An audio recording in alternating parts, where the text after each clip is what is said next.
since na nangampanya siya. Kami Filipino sa panahon ni Duterte.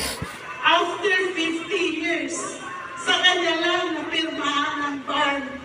Kaya yung puso namin kamusliman, hindi namin may describe kung gaano kami nasasaktan. Kaya mga kapatid, sa buong Pilipinas, nakikiusap po tayo na suportahan natin ang isang kandidato ng Pilipinas. Ano yung magpipinbalot pa ako? Ano yung magpipinbalot pa ako? Ay pakinilan. Basta gusto ko magpipinbalot. Magpipinbalot? Ha? Ano naman? Ang magpipinbalot. Hindi bawal ganun picturean. Mag-upi pakita mo ito, susuroy mo. Hindi, pag-fill up mo, pwede mo sa iyo. Open niya kami mo tabunan. Hindi mo tao siya sa mga tanukan mo. Nalagyo sa ingkudan, madyasadog sikit-sikit yung bako saan. Ano ba isang watcher? Baka yan ba yan? Ang ba briefing sa ng watcher? Ano yung permiro pagsuwat mo?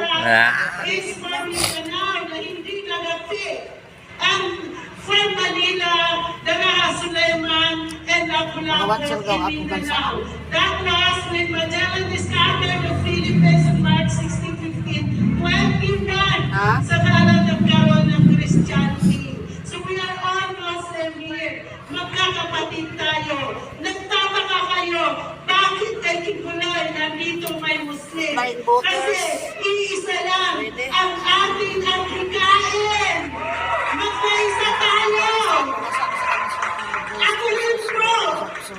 Ang national chief coordinator ng Sanang Police Advocacy Group. Pero hindi ko yung mga politikayo.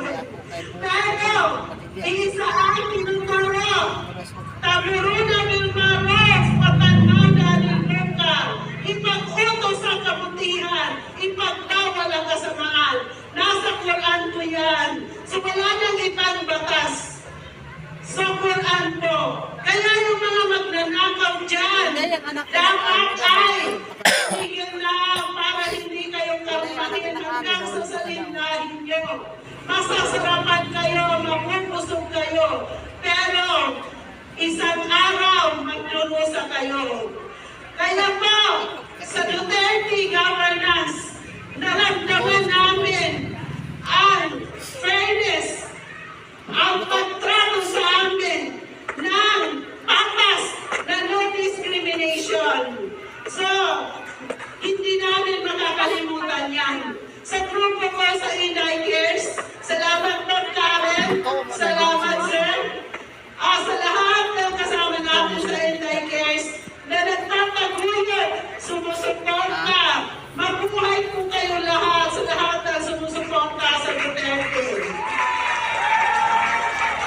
Huwag na po tayong magkamali. Nagkamali na minsan. Nagtiwala. Ang sabi namin noon, oo, Father is different to the Son. Kasi magkaiba. Pero ang dugong na nananalaytay sa kanya ay pareho. Kaya, yung mga haka-haka nagkatotoo, isa rin pala.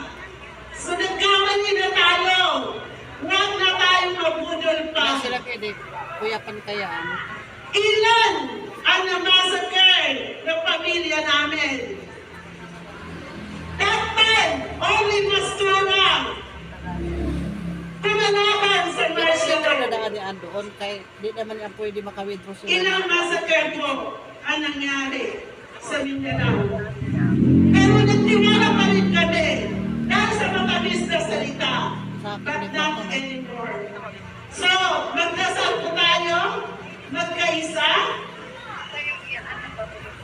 Huwag tayong magpagayan. Pagkos antibayan ang ating grupo. We have to spread. Magtrabaho. Huwag tayong titigil. Ultimo papa, we must educate.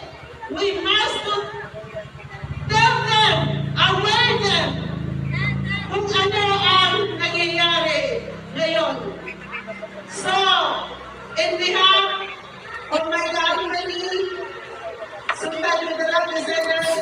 Association of the Philippines. Throughout Philippines po kami na sumusuporta. Maraming salamat po. Okay, maraming salamat po, Bay Sharifa. So, tama po yung sinabi ni Bay Sharifa, no? Sa panahon ni Pangulong Rodrigo Duterte, Kasi kalaban na sila, nakaregister sila na. ang Kristiyano at ang mga kapatid natin Muslim. Diba? O, bakit? Isang bayan lang tayo.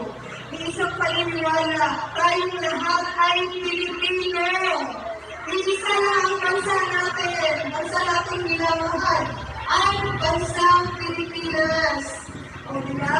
So, kung natin kalimutan, this coming election ng April, pasok na talaga natin sa Senado ang Duterte Senador sa Pilipina sa Pilipinas. So, kumain ko natin ang mga ito.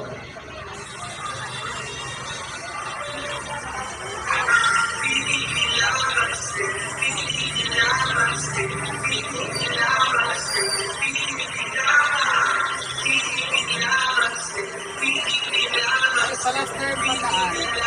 Diba okay? Palas term pa naan. Sigod po, diba?